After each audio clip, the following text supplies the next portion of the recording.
ধেয়ে আসছে প্রবল ঘূর্ণিঝড় রিমাল। উপকূলে আছড়ে পড়তে পারে কয়েক ফুট জলোচ্ছ্বাস। এর কারণে ব্যাপক ক্ষয়ক্ষতির আশঙ্কা করছেন প্রশাসন।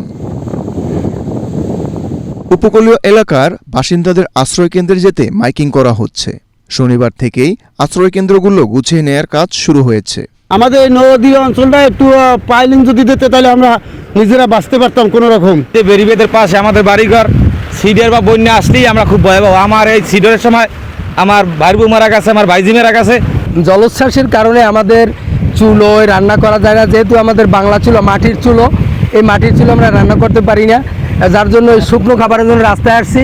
অতি ভারী বর্ষণের প্রভাবে কক্সবাজার, বান্দরবান, রাঙামাটি, খাগড়াছড়ি ও চট্টগ্রামের পাহাড়ি অঞ্চলের কোথাও কোথাও ভূমিধস হতে পারে।